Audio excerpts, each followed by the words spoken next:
Tonight, cars that were found abandoned in Amherst and Clarence are being taken to ECC North. Meanwhile, vehicles found in Cheektowaga are going to the old Apple Tree Mall. That's on Union Road. People in Buffalo should call their local police district to find where their towed cars are. And in Niagara Falls, you can call 286-4711 to get your vehicle. You can also go online to double check if your car has even been picked up yet. And you can find a link to the towed vehicle inventory on erie.gov. And tonight, many of you are wondering where your car may be if you'll have to pay to get it back. 2 on your side's Andy Payton has more on that for us tonight. Andy.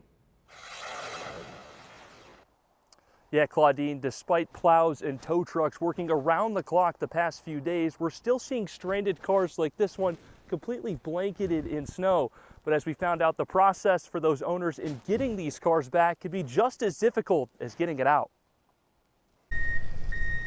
Tonight, as cleanup efforts are underway, hundreds of Western New Yorkers are searching for their once stranded cars. One of those being Roxanne Albert and her daughter, Juliana.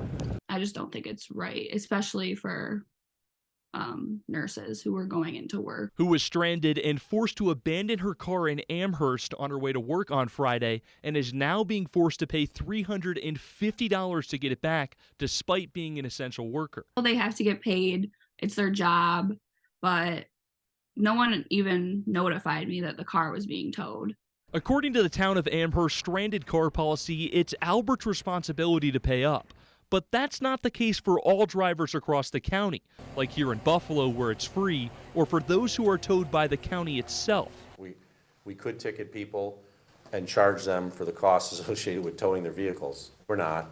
The county's absorbing it, so I want people to understand that. Meaning in some municipalities, the sheer chance of who gets to your car first could be the difference between paying the price or not, and is why County Executive Poloncarz wants to take matters into his own hands. I've already had discussions with my staff about what it would take for the county to take over all snow cleaning operations in the future, and I've had that discussion with New York State as well, because I think it's apparent that it's time for it to happen. And Claudine, for those essential workers like Juliana and some people who might have roadside assistance, authorities tell me tonight that you can reach out to your employer or to those services possibly for reimbursements on purchases or anything that you may have had to pay for leading up to this.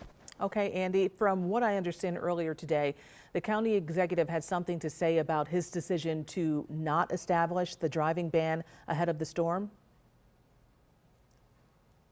Yeah, Claudine, that's right. County Executive Poloncarz said today that he has acknowledged the fact a lot of residents have said that they think that if he put the driving ban in place sooner, the cars wouldn't be all over the streets like this and it would be a lot cleaner. But he acknowledged that fact that he made the decision to put that driving ban in later, and he takes all the responsibility that comes with it, even though he's saying he thinks it might not have made much difference. Claudine? All right, Andy, good information. Thank you for that tonight.